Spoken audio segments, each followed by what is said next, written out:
మనం ఒక అడుగు వేస్తున్నామంటే బ్లైండ్గా అడుగు వేస్తే హైదరాబాద్ అంటే ఎల్బీ నగరో లేదా పటాన్ చెరువో ఇంకోటో కాదు. ఆల్రెడీ రెండిటికి మధ్య ఉన్న ప్రైస్ 30,000 అయితే టీటీసీవి 15,000. మరి 15,000 ఒక 200 గజాలు కొనుక్కునే ఆలోచన వచ్చినా మనకి 30 లక్షలు అవుతుంది. జనాభా కాంపిటీషన్ పెరిగింది కదా, అందుకే వీళ్ళు ఏం చేశారు, అప్పుడు 100 ఎకరాలు ఉండే వీళ్ళ దగ్గరకు వచ్చేళ్ళకి 5 ఎకరాలు 10 ఎకరాలు 15 ఎకరాలు. ఒక 100 గజాలు 10 లక్షలకు వచ్చేది అని వింటున్నాం. సో రేపు అదే 100 గజాలు ₹1,00,00,000. అంటే ఒక 1000 మందిలో ఒకళ్ళు మోసపోయి ఉంటారు. బై మిస్టేకో లేదా మనకు తెలియకుండానో ఒక మార్కెటింగ్ పర్సన్ ద్వారా ఒక వస్తువు అనుకొని మోసపోయాము. ఒక ఏజెంట్ ఎంత కష్టపడి నిద్రలేని రాత్రులు వాళ్ళ కంపెనీని గ్రోత్ చేస్తే వాళ్ళ ఇష్టం వచ్చినట్టు.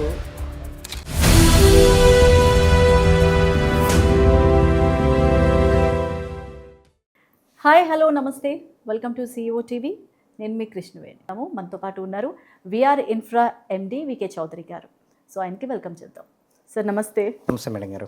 ఫస్ట్ ఆఫ్ ఆల్ ఎలా ఉన్నారు సార్? బాగున్నాను మేడం గారు, మీరు ఎలా ఉన్నారు? చాలా బాగున్నాను సార్.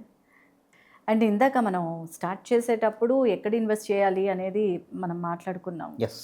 సో లొకేషన్ అన్నారు, రింగ్ రోడ్ ఇవతల అయితే ఓకే, మనం కొనలేము. అవతల అయితే ఎన్ని కిలోమీటర్స్ పరిధిలో మనం డిస్టెన్స్ ఎంతవరకు మనం డిస్టెన్స్ వైజ్గా ఇలా చూసుకోవచ్చు? వాస్తవానికి ఒక వస్తువుని కొనాలి అనే ఆలోచన రావటం అనేది రియల్లీ వండర్ఫుల్ థాట్. అంటే నేను ఇచ్చే సజెషన్ ఏంటంటే 100 కిలోమీటర్ అయినా వెళ్ళండి, 100 కిలోమీటర్ ప్రాబ్లం లేదు. హైదరాబాద్ నుంచి అంటే సరౌండింగ్స్ రేడియస్లో మనము హైదరాబాద్ అంటే జనరల్గా నాంపల్లిని చూస్ చేసుకుంటాం. ఇది ఎవరికి తెలియదు విషయం. అసలు హైదరాబాద్ అంటే నాంపల్లి ఫస్ట్. ఓకే. హైదరాబాద్ అంటే ఎల్బీ నగరో లేదా పటాన్ చెరువో ఇంకోటో కాదు, నాంపల్లి ఫస్ట్. నాంపల్లి నుంచి చూస్ చేసుకుంటారు. ఇప్పుడు హైదరాబాద్ పెరిగిపోయింది, పటాన్ చెరువు వరకు వెళ్ళిపోయింది, ఇటు ఎల్బీ నగరు ఇంకా వెళ్ళిపోతే రింగ్ రోడ్డు పెద్దంబరపేట వరకు వెళ్ళిపోయింది, ఇటు మనకు శంషాబాద్ దాటి పాల్మాకోలు నియర్ టు కొత్తూరు వెళ్ళిపోయింది. సో ఇప్పుడు ఏమైంది, నాంపల్లి కాదు హైదరాబాద్ అంటే ఎల్బీ నగరు, ఇటు వెళ్తే పటాన్ చెరువు హైదరాబాద్ అంటే. సో ఇప్పుడు మనం రింగ్ రోడ్ నుంచి చూసుకుందాం. రింగ్ రోడ్ నుంచి 100 కిలోమీటర్లు అవుట్స్కర్ట్స్ నుంచే చూసుకోవాలి. అంతే కదండి. ఇప్పుడు 30 కిలోమీటర్లు 40 కిలోమీటర్లు హెచ్ఎండిఏ, 60 కిలోమీటర్లు 70 కిలోమీటర్లు డిటిసిపి. ఆల్రెడీ రెండిటికి మధ్య ఉన్న ప్రైస్ 30,000 అయితే డిటిసిపి 15,000. మరి 15,000 ఒక 200 గజాలు కొనుక్కునే ఆలోచన వచ్చినా మనకి 30 లక్షలు అయిపోతుంది. మన బడ్జెట్ 5 లక్షలు. మరి 30 లక్షలు దాన్ని ఎంత డిస్కౌంట్లు చేసి ఎంత తక్కువ చేసినా మహా అయితే ఒక 2 లక్షలు 3 లక్షలు తక్కువ చేస్తారు. కంపేర్ చేయడానికి లేదు అసలు. అందుకే 100 కిలోమీటర్ల వరకైనా వెళ్ళండి. ఓకే. మంచి ప్రాపర్టీ, క్లియర్ ఉన్న ప్రాపర్టీ, అగ్రికల్చర్ ల్యాండ్ అయినా పర్లేదండి.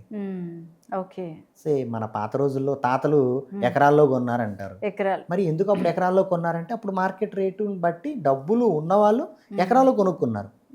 నెక్స్ట్ తదనంతరం నాన్నల వాళ్ళు అంటే తాతల దగ్గర నుంచి నాన్న వాళ్ళు రాగానే ల్యాండ్ సైజ్ అనేది అంతే ఉంది. మరి జనాభా పెరిగింది, మరి జనాభా కాంపిటీషన్ పెరిగింది కదా, అందుకే వీళ్ళు ఏం చేశారు, అప్పుడు 100 ఎకరాలు ఉండే వీళ్ళ దగ్గరకు వచ్చేళ్ళకి 5 ఎకరాలు 10 ఎకరాలు 15 ఎకరాలు అయిపోయింది. గుంటలు ఇలాంటివి కూడా. ఎస్, గుంట అంటే 1 ఎకర్ని డివైడ్ చేస్తే 40 పార్ట్స్. లైక్ ఎట్లా అంటే ఒక ఎకరానికి 40 గుంటలు 40 పార్ట్స్గా చేసేస్తే 40 అలాగా. సో 1 ఎకర్ డివైడ్ చేస్తారు. సో అక్కడ 100 ఎకరాల నుంచి 10 ఎకరాలకు వచ్చింది. రైట్ ఇప్పుడున్న జనరేషన్లో మన జనరేషన్లో అన్నీ కూడా స్క్వేర్ యార్డ్స్లోకి వచ్చేసింది. సో ఇప్పుడు మనం స్క్వేర్ యార్డ్ అంటే వింటున్నాం. నెక్స్ట్ జనరేషన్ అంటే ఒక 5 years తర్వాత హైదరాబాద్లో ఎక్కడ కూడా స్క్వేర్ యార్డ్స్ కొనడానికి ఛాన్సెస్ లేవండి. ఫీట్లేమో ఇక స్క్వేర్ ఫీట్కి వెళ్ళిపోవాల్సిందే. Square feet. ఓకే, 100%. అంటే ఇప్పుడు స్క్వేర్ యార్డ్ ధర అప్పుడు స్క్వేర్ ఫీట్ ఉంటుందేమో. వాస్తవానికి బాంబే అనేది డెవలప్ అయిపోయింది, పూణే అనేది డెవలప్ అయిపోయింది, అక్కడెక్కడ స్క్వేర్ యార్డ్స్లో. బెంగళూరు డెవలప్ అయిపోయింది, అక్కడ స్క్వేర్ యార్డ్స్ లేవు, అంటే స్క్వేర్ ఫీట్లోనే. వాస్తవంగా మనం హౌస్ కన్స్ట్రక్షన్ చేసిన తర్వాత దాన్ని స్క్వేర్ ఫీట్లో మనం పర్చేస్ చేస్తాం. ఓకే. బట్ ఇప్పుడు సిచ్యువేషన్ మారిపోయింది. హైదరాబాద్లో కొనే ఆలోచన లేదు. 153 కోట్లు పెట్టి మనం 100 గజాలు కొనాలంటే అక్కడ 4 కోట్లు అదే అయిపోతుంది కదా. మరి 150 కోట్లు divided by 484 square yards multiply చేసుకుంటే మనకి 2 లక్షలు 3 లక్షలు తక్కువ పడుతుందండి గజం. మనం తీసుకోలేము కదా, అందుకే స్క్వేర్ ఫీట్కి వెళ్ళాల్సిందే. అంటే మా చిన్నప్పుడు అప్పుడు అలా కొంటే చక్కగా ఒక 500 గజాల స్థలం 4,000కి వచ్చేది అని మాట్లాడుకోవడం నేను చాలా విన్నాను. అండ్ మా పెద్ద అయిన తర్వాత కూడా అప్పుడు 1,00,000 రూపాయలకి ఒక 600 గజాల స్థలం వచ్చేది అని విన్నాను. ఇప్పుడు ఒక 100 గజాలు 10 లక్షలకు వచ్చేది అని వింటున్నాం. వాస్తవం. సో రేపు అదే 100 గజాలు ₹1,00,00,000 అయినప్పుడు ఇదే అయిపోయింది మాట already. అనుకుంటూ ఉంటాం. అంటే ఆలోచిస్తూనే ఉంటాం కానీ దిగడానికి భయం, రకరకాల ఆలోచనలు. చేతిలో డబ్బులు మిగతా వాటి అన్నిటికీ పెడుతున్నాము కానీ అవసరమైన దానికి ఫ్యూచర్ ఇన్వెస్ట్మెంట్ కోసం పెట్టట్లేదు. సో నా ఫ్రెండ్ ఒకళ్ళు రీసెంట్గా అడిగారనమాట, నా దగ్గర కొంత అమౌంట్ ఉంది, నాకు నీడ్ 3 ఉన్నాయి, గోల్డ్ కొనుక్కోవాలని ఉంది, కార్ కొనుక్కోవాలని ఉంది, లేదంటే ఏదైనా భూమి మీద పెట్టాలి అని ఉంది. సో ఏది బెటర్ అని అడిగారు. నేను ఏమి చెప్పాలో అర్థం కాలేదు, ఎందుకంటే 3 వాల్యుబులే. 3 వాల్యుబుల్లే. ఫస్ట్ 2 మన రోజువారీ నీడ్స్.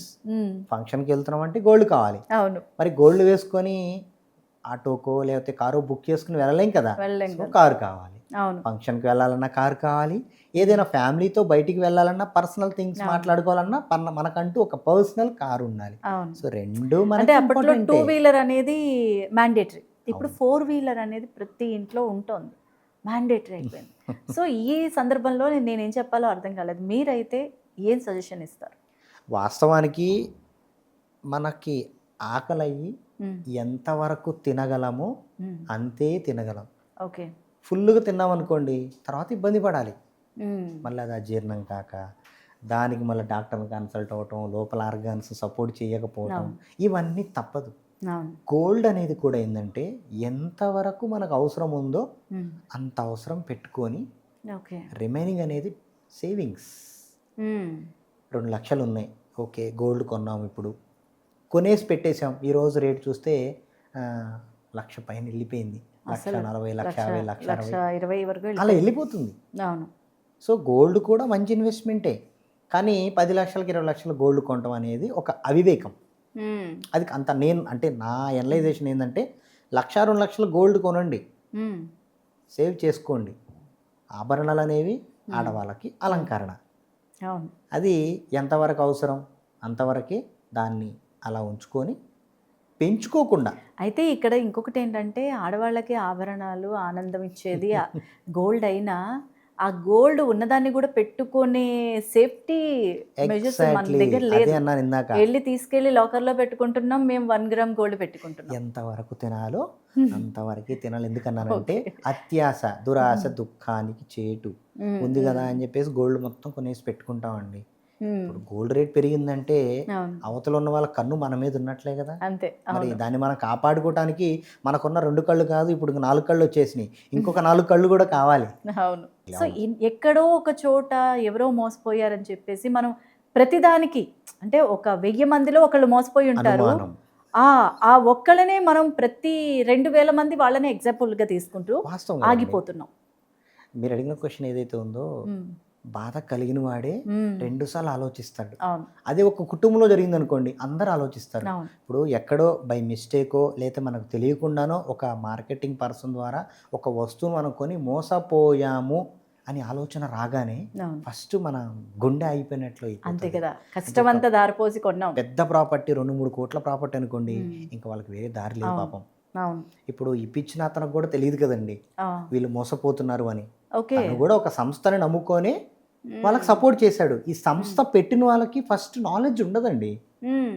ప్రాబ్లం ఏంటంటే ఈరోజు ఒక 100 కోట్లు సంపాదించగానే నేను ఇంకా నాకేంటి నా లైఫ్ టర్న్ ఎక్కడికో వెళ్ళిపోతుంది, ఇంకా నేను చూసుకోండి నన్ను ఎవరు ఆపుతారు అనే ఒక ధీమా వస్తే మరి 100 కోట్లు ఎక్కడి నుంచి వచ్చిన ఒక్కసారి ఆలోచిస్తే, ఒక మార్కెటింగ్లో ఉన్నటువంటి ఒక అసోసియేట్, ఒక మార్కెటింగ్లో ఉన్న ఒక ఏజెంటు ఎంత కష్టపడి నిద్రలేని రాత్రులు వాళ్ళ కంపెనీని గ్రోత్ చేస్తే వాళ్ళ ఇష్టం వచ్చినట్టు వాళ్ళకి ఇష్టం వచ్చిన పనులతోటి ఇక్కడ ఇన్వెస్ట్మెంట్ అక్కడ ఇన్వెస్ట్మెంట్ అని చెప్పి ఉన్న డబ్బులు నాశనం చేసి తీరా కస్టమర్ల యొక్క పొట్టగొట్టి వాళ్ళ ఆశలను అడియాసలు చేసి వాళ్ళ యొక్క నిద్రలేని రాత్రులు వీళ్ళు ఎంజాయ్ చేస్తున్నారు. మరి అలాంటప్పుడు ఆ కస్టమర్ రెండోసారి ఇన్వెస్ట్మెంట్ చేస్తాడండి? చేయడు కదా. అప్పుడు తప్పెవరిది మరి?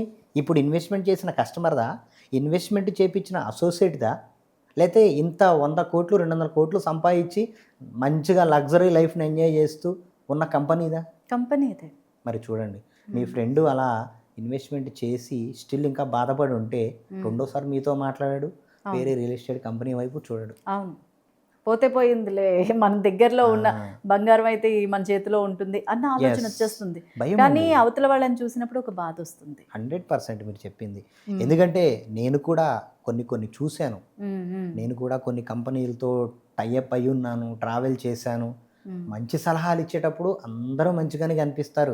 నువ్వు ఎప్పుడైతే నువ్వు మంచి సలహాని తీసుకోకుండా చెడు సలహా వింటావో నీ ఎదుగుదల నీకు నువ్వే పతనంగా తీసుకున్నట్లే, అవును, కోల్పోతావు. అంతే. వినవు.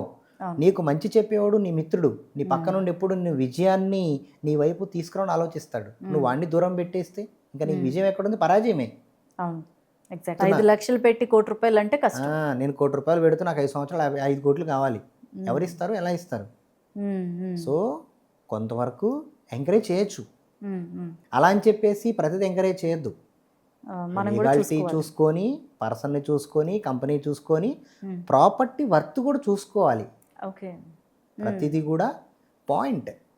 మనం ఒక అడుగు వేస్తున్నామంటే బ్లైండ్గా అడుగు వేస్తే అది బురద అవ్వచ్చు, మట్టి అవ్వచ్చు, ముళ్ళు అవ్వచ్చు. అవును. మరి కళ్ళు మూసుకొని నడవటం వల్ల మనకే ఇబ్బంది.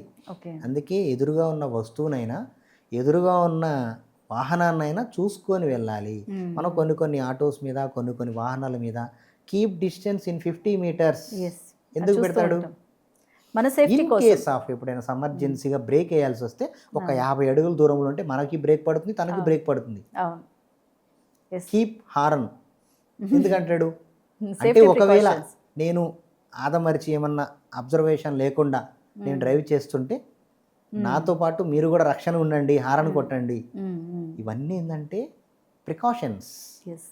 ఒక మనిషి ఎదుగుతున్నాడు అంటే కొన్ని ప్రికాషన్స్ తీసుకుంటేనే ఎదగగలడు. అందుకే చూసారా, ఎంత ఎదిగినా వదగటం నేర్చుకో అనేది చాలా ఇంపార్టెంట్.